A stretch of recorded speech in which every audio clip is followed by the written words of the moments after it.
We're back! It's Too Hot to Handle Season 3 and we're heading into Episode 2. This is Chapter 4. So one thing that has really evaded me, I didn't realize they got rid of the interviews, and I'm sure now that I know, I remember someone telling me in one of my live streams that they got rid of the interviews, so thank you so much. But also, I can't believe I forgot again, so we're gonna go back into it. I think they might have also got rid of the bonus episodes as well. I'm a little bit confused. But one thing I did find out between the last part and this part is you can change the appearance of your crushes or your potential love interests. So basically everyone with the pink background. The only thing I've changed is Taz's hair. I've given him a little bit of a different look, but I really like the way that you can now customize. So for instance, if I wanted to give Taz just a mustache, I could. And I think that's pretty impressive. You can also fully change his outfits and his jewelry, which I just think is really cool. And it's the same for anyone else with the pink backgrounds. For instance, Victoria is a stranger, so I can't do anything with her. The only other thing I've changed is our hair, and I really like it. And you can also make these little love interest boards. We can also change the backgrounds of things as well. And we've got stickers that we can add too, which I just think is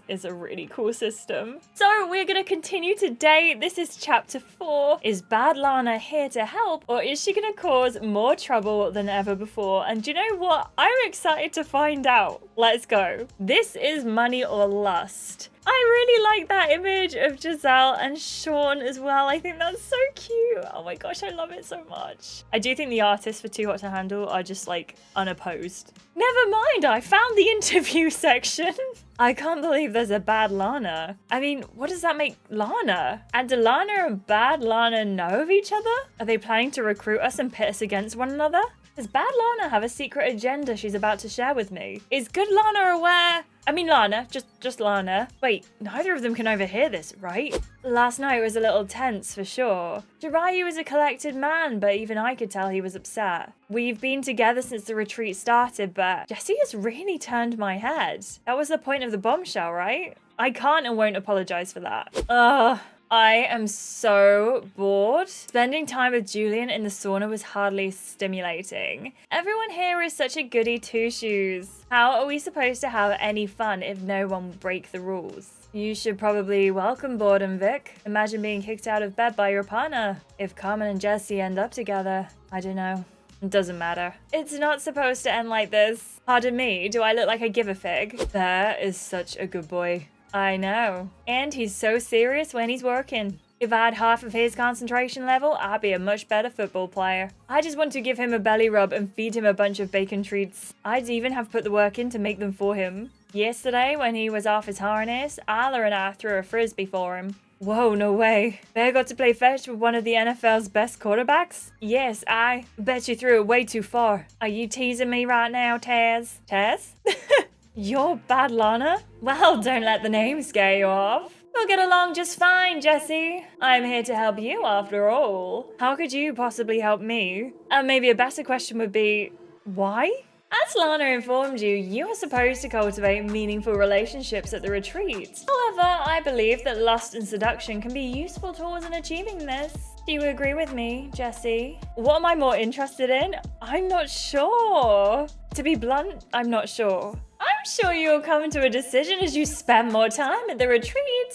Thank you for your honesty, Jessie. We'll talk again. You look around, wondering if anyone else is witnessing this moment. You wonder if anyone will believe this has happened. So why haven't I heard of you before? You turn back to Bad Lana, but she's gone. In her place is the normal Lana that you've come to know so well. You're still not entirely sure if Bad Lana is real or a figment of your imagination. Maybe I'm overheated. A dip in the pool should help clear things up. You meander down the manicured path, still thinking about what just happened. Out of all the things I had expected from this retreat, Bad Lana certainly isn't one of them. I wonder what kind of surprises she has in store for us. You make it to the pool, plopping down on one of the luxurious lounges. But a rustling nearby draws you out of your thoughts. Oh, someone's joining me. It's going to be... I don't want to lock into one person, but I feel like we've kind of spent time with everyone apart from Beatrice. Let's talk to Beatrice. As if you summon her from the other, Beatrice walks up to you with a signature smile on her face. Oh, there you are. I was just thinking about you. Oh, I love to hear that. What were you thinking about? Anything scandalous? Mostly just wishing you were here. But we could get to the scandalous part soon. I'm on board with that. She winks at you and then settles by the pool, tips her head back with her eyes closed and lets the sun caress her face. She's really beautiful and you can't help but stare a little. As if she feels your eyes on her, she smiles. Shamelessly ogling me, are we? I like it. What are you thinking about now? I'm thinking about your beauty. I'm gonna be honest. Definitely. I can't take my eyes off you. Her smile gets even brighter. You really are so sweet, aren't you, Jessie? And you have a good taste. Come and sit with me. You go over and sit down close to her, smiling when she leans into you. Her fingers dance over your knee and walk their way lightly up your thigh. So, if you weren't here by this beautiful pool with me, what would you be doing? What would I be doing if I wasn't here? Anything spontaneous. Honestly, I'm not sure. My life changes from day to day. I try to never do the same thing twice. Sounds exciting. Every day is a new adventure, huh?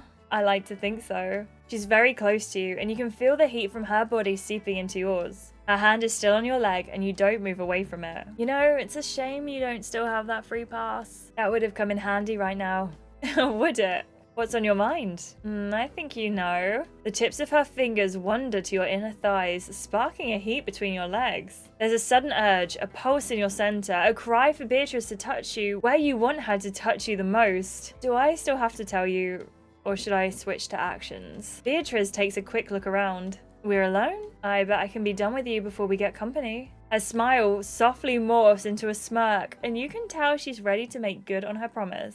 But you also know that the rules apply to you now as well. Beatrice's hand is getting sneaky. Oh, let's just keep talking for now. I probably do, but we should be on our best behavior. She grins, leaning back a bit. I suppose you're right. It's a good thing you're so interesting to talk to. Oh? I thought you were going to say how happy you are just to stare at my sexy body. One doesn't exclude the other. In fact, no. What's that? I can't make you out. You and Beatrice pull apart just as Sean appears with Giselle in his arms. He tosses her into the air, sending her splashing into the pool. Sean! Her voice is practically feral when she surfaces. I think I got water in my nose. That's natural. Giselle coughs and then glares at him. It's not. Sean threw Giselle into the pool? I'm gonna laugh about it. You can't help but laugh at the situation. Giselle looks personally offended at the water around her. Come on, it was a harmless prank. Lighten up. It was just a bit of crack. Jessie laughed at least. Warn a girl next time, you asshat. She's obviously not enjoying it. Giselle gives her a grateful smile before turning back to Sean. Oops.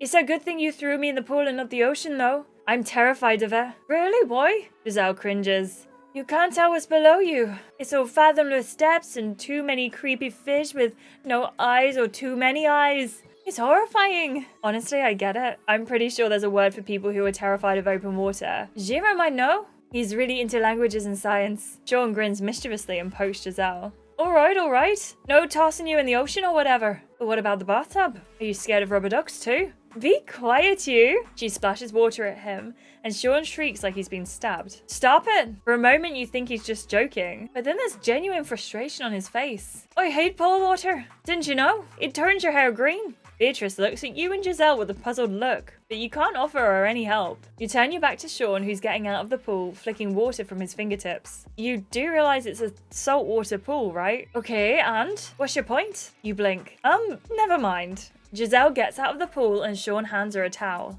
Thanks. She smiles at him before waving at you. I'll see you later. Once Giselle and Sean are gone, you turn back to Beatrice, who frowns. Well, that sure was something. I didn't know Sean was so vain about his hair. Beatrice smirks, tossing her own hair. I can understand the sentiments, but he shouldn't have started it if he wasn't going to finish it. Agreed. He shouldn't have started it anyway because he ruined a perfectly good moment. Beatrice laughs at that. How rude of him, honestly. But it's not all bad. We can still hang out. I'd like that a lot. You spend the rest of the day with Beatrice, swimming and relaxing. In the evening, after a long day in the sun, everyone is just happy to be in the air conditioning. Isla and Julian are whacking each other with pillows while an unharnessed bear chases the spilled feathers. Look at the little cutie pie. Get them all, bear. Oh, he's definitely gonna try. Harmon and Jirayu are sitting on one of the couches facing each other. You're close. Try again. Jirayu places one finger on her bottom lip. Harmon speaks, and you don't recognize the word. There you go.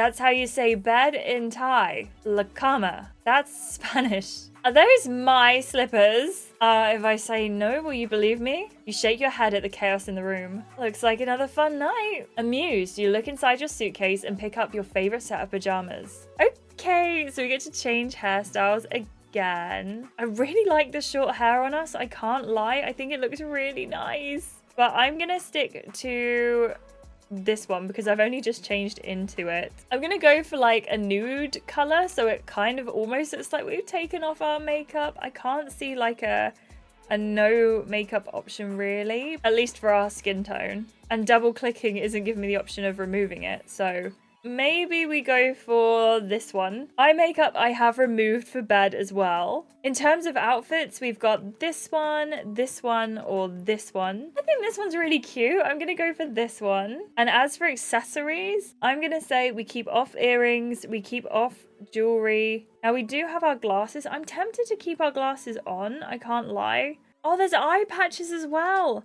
And hearing aids. Oh my gosh. That's amazing. That's so good. Okay, so we are going to keep this look. What do you think? Do you love it? Jessie loves it. Jessie, you look fantastic. How do you manage to look so put together, even in sleepwear? Giselle really wants to be my friend, huh? I'll compliment her back. Are you kidding me, Giselle? Look who's talking. Sean won't be able to get any sleep tonight once he sees you in this. Giselle laughs.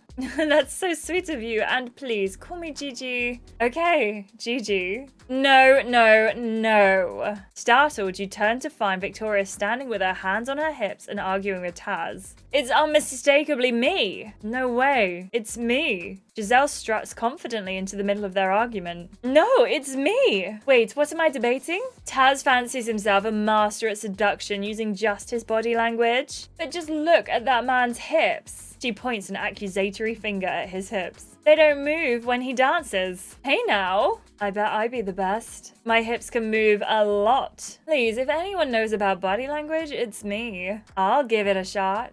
And so will Bear. I bet I'd be able to do it. Victoria arches a brow and then snickers. You. I'd pay to see that. Not necessary. Do I want to prove it's possible to seduce someone with body language only? Yeah, let's play the game.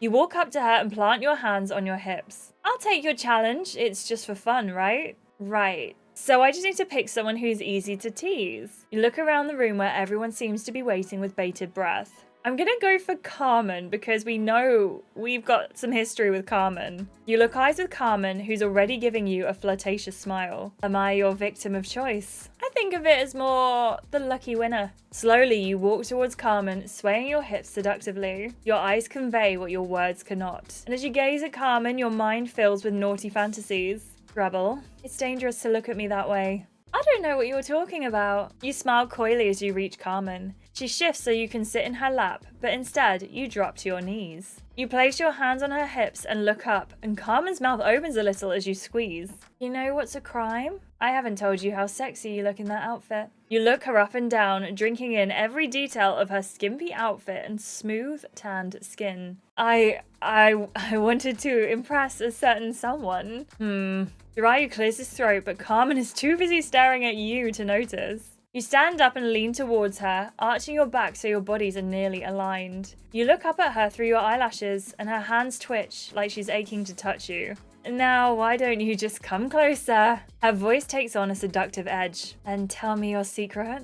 And now that's for me to know, and for you to find out. Carmen groans and reaches for you. But before she can touch you, you stand and spin out of her reach with a satisfied smile on your face. So, Victoria, do I win? You turn to her with a smirk, but her reaction tells you everything you wanted to know. Victoria flips an imaginary lock of hair, then turns around and struts out of the door. She's not playing around, that's for sure. That's exactly what she's doing, Jessie. Don't let it get to you. It didn't. I think that's enough for the night.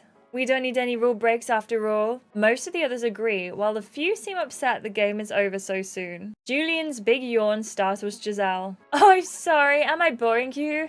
He looks bashful, and Giselle looks expectingly at him. No, sorry, Gigi. Spending the day in the sun always makes me tired. Everyone begins to head into the bedroom, leaving you on your own. You hang back for a minute, reaching for the hand lotion. The sun really does dry your skin out. Can I get some of that? You jump and hold a hand to your pounding heart. Gigi, I had no idea you were still here. Sorry. I just wanted to get you alone for a second. Really? Why? She beckons you over to the corner of the dressing room where you're surrounded by racks of clothes. It muffles any sound you make, offering the privacy that Giselle seems to want. She lowers her voice to a whisper. You've got them fooled, Jessie. But I know your secrets. Oh no. You saw me talking to bad Lana. That's it? That's all we got? No! Okay, we have the chapter 4 recap here. 32% of people, like us, weren't sure what you wanted to achieve on the show. But 40% said we were more interested in lust and seduction. Good for you guys. 20% of people didn't break the rules with Beatrice, but 80% of you did! I'm shocked. Let me know if you did in the comments. 31% of us laughed about Sean's prank, 48% ignored Sean and checked in on Giselle, which I do think in hindsight, now knowing what the option was about laughing at Sean's prank, I too would have checked in on Gigi. We also, like 48% of people complimented Giselle right back. 42% of you thanked Giselle for her praise and 10% of you ignored Gigi. What? Also, 77% of people like us played the seduction game and won. 23% of you didn't play the game and let Victoria win.